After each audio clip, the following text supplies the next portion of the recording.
All right, let's talk about Wicked. Is it magical enough to sweep us off our feet, or does it fall flat like a flying monkey without wings? I'm so excited to be reviewing this movie. I did catch the movie on its opening weekend, which I believe is doing a really good job as it grossed $163 million at the global box office. So I think the movie's doing pretty good so far. So before we get into what I thought about the movie, let's go over who was the main stars. So we're going to start with the beautiful, spellbound, truly green queen, played by Cynthia Elphaba, who's played by Cynthia Erivo. Cynthia did an amazing job playing Elphaba. Her voice was absolutely stunning. She captured me in the very first song, her first song. She blew me away. I don't think the production company could have picked anyone better, because Cynthia blew the role of Elphaba out of the water. Next we have Ariana Grande as Glinda, the Wicked, Glinda as the Good Witch, or Glinda as she turns into be Glinda, the Good Witch. I can see the original concept of her being bubbly and perky and, you know, this beautiful, well put together character. However, I did not like her as in this role. She did an amazing job, amazing performance. I was really excited to see Ariana back into theaters, into a film. I was so excited to see Ariana show up acting again. So I just didn't like this role for her. I think she played her role a little too well, because it really made me dislike her, the character of Glinda. I really did not care for that character being associated with Ariana, because I see Ariana as a super bubbly, cheerful, positive girl, so it fits, right? But then it made me kind of dislike her, because I'm like, which we'll get into in a second, I did not like Glinda's character, so that kind of took away from me liking it. Anyway, so aside from the two amazing beauties, Cynthia and Ariana, we were graced with an amazing cast. We had Jonathan Bailey, Michelle Yeoh, we have Jeff Goldblum, and Peter Dinklage. So it was a really good cast for this movie. I can see everyone in their role. No one felt out of place. So I was really excited about the cast for this movie. So I had no complaints with that. Everyone did an absolutely amazing job in telling the story of Wicked, and their performance was above and beyond. Even to the cast members I may not have named in this video, I absolutely loved the performance. There was no one that I felt could have done better or could have done anything differently or wasn't performing its best. You all did an amazing job in telling the story. So much that I really did I love when I have actors and actresses do their job and they sell me on the character, and I'm not focused on the individual. So you have movies where sometimes the main cast, the original, like, the actress may overshadow the character, because you're like, oh, Ariana is so big, right? And I like to watch movies that have actors and actresses that are up and coming, so I can really get into the movie, fall in love with the character, dislike the character, because I don't have to focus on like, oh, I like this person, or I like this, you know, this thing about them. But the cast did an amazing job of selling the story and the characters as is, that I really kind of forgot that Ariana was acting, that Cynthia was acting, even Jonathan Bailey. Like, I didn't recognize Jonathan Bailey. So that just goes to show you how much of a good job you all did in this film. So tops off to all of you all in this amazing film, okay? Now I want to get into the story's blueprint. I do want to preface to say that while I have seen all of the spin-offs for The Wizards of Oz, including The Wiz, I grew up watching The Wiz. I did read the book of The Wizards of Oz when I was younger. I've seen like different variations of the TV show, so I know the story of Dorothy in The Wizards of Oz and what happens. However, I have never seen the original film of The Wizards of Oz. Now, probably asking me, like, Queen, why is that? That is so unheard of, right? I always thought the original film was boring, and how can you blame me when I saw the odds first? So I thought it was boring, so I wasn't captivated by the original film. So I really went into this a little bit blind because I didn't know. I knew Wicked was connected to the Wizards of Oz. I just didn't know how intertwined it was. I always heard about Wicked from the Broadway plays. I've never seen it, so this is my first time actually getting to see this film. Okay, y'all, this story delivers a fresh take on the Witches of Oz. You get to dive into their past, explore friendships, rivalries. You get to understand how Glinda, is Glinda truly a good witch? You get to understand how Elphaba becomes green. You know, who is her character? You get to see her sister. I love that I love a really good villain backstory, because typically you get to discover that the villain really is not the villain. And in this case, that the story sold us, or sold me, on Elphaba's story, in, you know, like, now I'm more interested in her descent into wickedness, and really questioning, was she really wicked, or did she just go against everything that what Oz stood for, and she just wasn't tolerating it. If you did not know, sometimes I know there are adaptations where they may take some musicals and adapt it into a film, but this is truly a musical from start to finish. It literally opens with a song and it ends with a song. So I love that. I love the soundtrack to this. My family and I have been playing the soundtrack and singing the different songs from the movie since we left the theater. Like, literally as soon as we left the theater, we were talking about the music more so than anything. So I love that I got to share that experience with my family, and that now the Wicked soundtrack will be a part of our it would be in our music catalog now, because there were so many amazing songs. And just to hear the beautiful voice of Cynthia, girl, please do an R&B album. Do put some music out. Like, I would listen to your music. You have such an amazing, beautiful voice that I don't think it just should be heard solely on TV. I had actually, my husband played for our baby, we usually play like some Disney music and stuff in the car, and he played the Wish Upon a Star in the car. And I remember, I was like, oh, I saved that. I didn't know who Cynthia was. I remember she was from Pinocchio.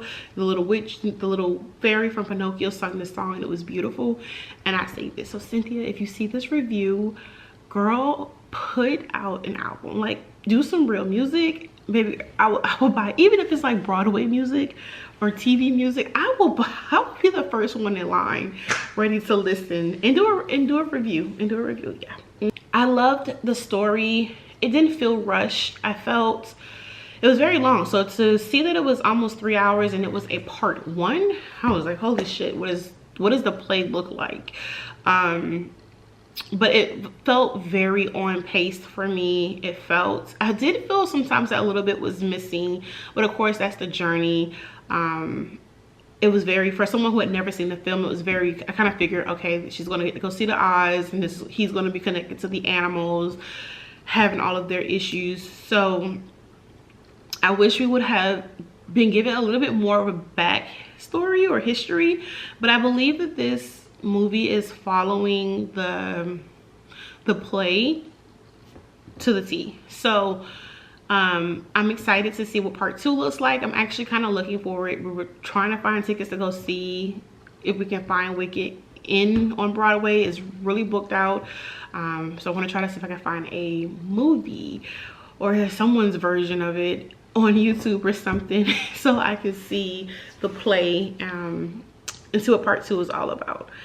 Okay, so I felt like this story really makes you question what is good. You know, how do we determine who's important versus who's not? How do we accept people as they are? So just, there was a level of acceptance and confidence in Elphaba. I'm gonna say Effie just so I don't mess it up. And Effie being herself. learning how to make friends, and never, you know, she never had friends. So I like that she wasn't easily persuaded, and she was confident even if she knew it felt awkward or it was at her expense. I love that this character really embodied, you know what, I'm here on this earth, I'm going to make the most of it. I'm here, well, in this world, I'm going to make the most of it. I love that she was like, hey, I'm green, this is who I am, I can't change it. Either you love me or you don't, but I'm going to show up and do what I can do the best of my abilities, and I'm not going to apologize for it at all. This is who I am. And I love that. And I love that we got to see this character develop even more. Like, I feel like in the beginning she had a spark of that, and it developed even more as we got to the ending, when she realized how powerful she really was and how much that these people really needed her versus how much they needed her versus her needing them, if that makes sense, right? So I love that about the story. Seeing Glinda go through the change of, you know, truly like what's nice versus kindness. You have Elphaba, who is this very kind, gentle soul who truly cares about the impact she has in this world, the impact of being great, being able to go see the Oz. And then you have Glinda, who is very, we know, popular. She's very overly confident and has nothing to bring to the table, but she expects everything to be given to her. So we get to see, as these two young ladies go on this journey. Yeah, I'm just trying to mess up this camera. We see as these two young ladies go on this journey of self-discovery, and, you know, ultimately Glinda sticking to her boots and being who she is, and she, you know, a very absorbed person. I feel like she had the opportunity to push and be a real friend or be supportive, but she wasn't willing to take the sacrifices to go outside of who she was and what she represented and what she wanted for her life, and kind of want to stay. I kind of felt like it was like a Truman Show, right? And you have Elphaba, who's like breaking through the mold, and she's like, nah, this is all a fact, you know, crazy. Which, not knowing this from the beginning, I always said that the Wicked Witch, I always mix up, so that the Wicked Witch of the West was always running the show. She was always the most powerful, which I know the Wicked Witch of the East was probably more of a tyrant, but I always felt like she ran the city, and that's why Glinda and the wizard needed Dorothy to get rid of her, because she was just that powerful and no one could take her out. I am very interested to see how the story continues into part 2. So there's no spoilers here because I really haven't seen the play and I haven't seen the movie. Of course, we have to wait till next year to get part 2, but trust and believe, I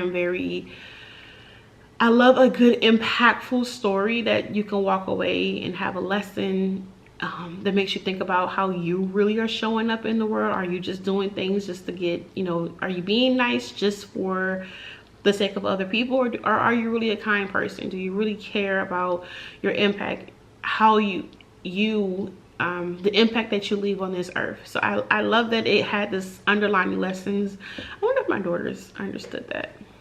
Probably should talk about it tomorrow. So let's go over the visuals for this movie. Oh my god, y'all, I love the Emerald City. I loved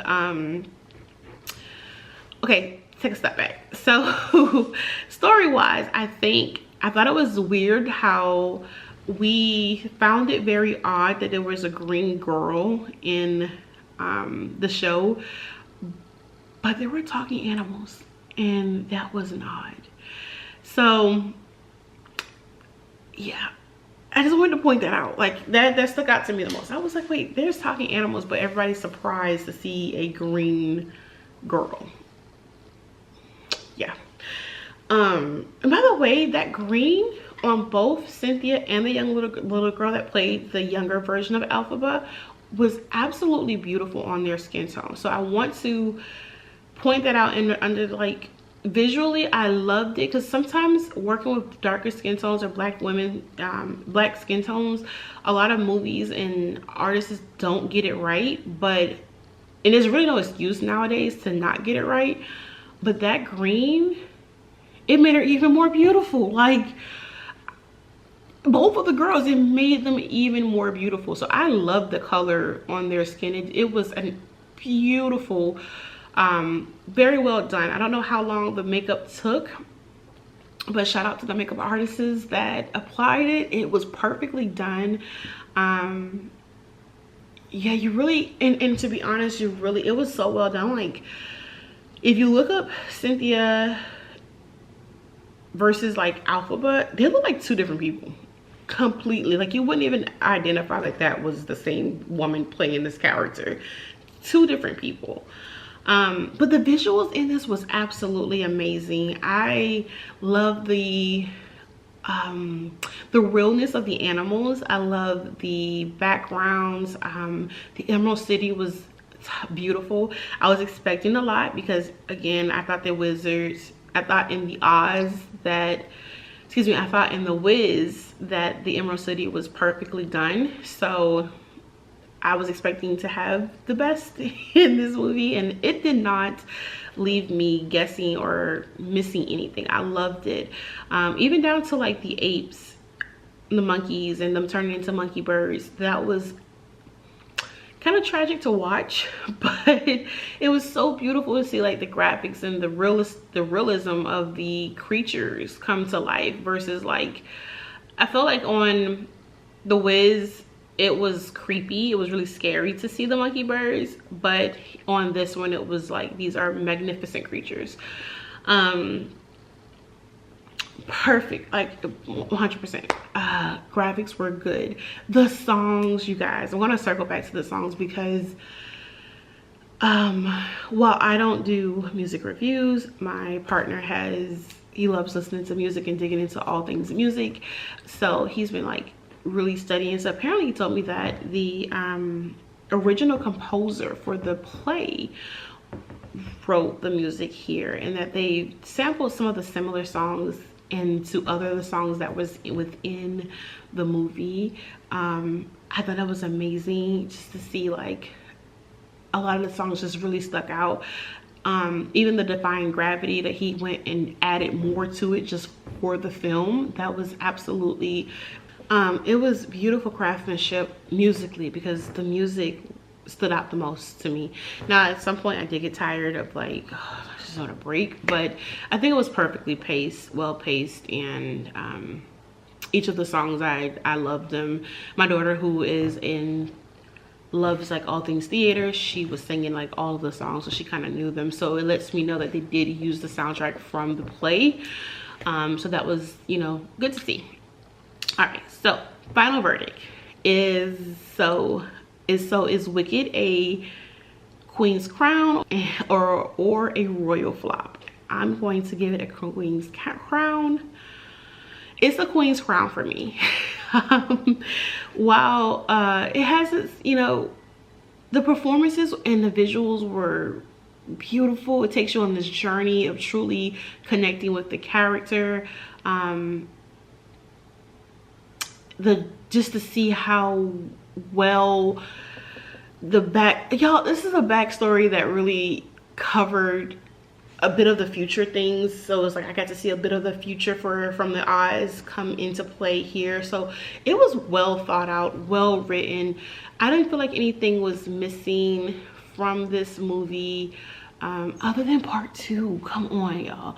If we could have watched Avatar be 3 hours long, or the Titanic, like, we could have gotten part 2. That's the only thing, is I don't like that I have to wait a whole year for part 2. But I am very confident, I'm very excited to see how Cynthia's journey is going to go. My family and I have been debating on, does Dorothy show up back in the story? You know, whether Glinda is really a powerful witch at all. Can she even do anything? Because, you know, oh, that was another thing we questioned. Understanding of this school, Shiz school. We didn't understand how the magic worked in this school. Just because we didn't see anyone do any magic the whole show except for Elphaba, we didn't see anyone do any magic. So I'm curious if they're coming to school to learn magic, or if some of them have magic and they just need to learn how to control it like Elphaba had. So I'm confused on how the school works and how Glinda gets her powers, or how Glinda becomes this good witch, what makes her the good witch. Because we didn't see any magic, and I'm really questioning. You mean to tell me there were no good witches, no witches that was powerful enough to take down? You know what, I keep comparing it to like Harry Potter. It's just like a female version of Harry Potter. The Wizards of Oz. So she would be she would be Lord Voldemort, and you know, everybody else is just kind of like along the way with her, right? All right, that is enough for me. I want to know, what are your favorite parts of the movie? If you caught it, what did you think? What did you love? What songs have been stuck in your head? What stood out the most for you? All right, I can't wait, guys, to see you guys in my next movie review. This is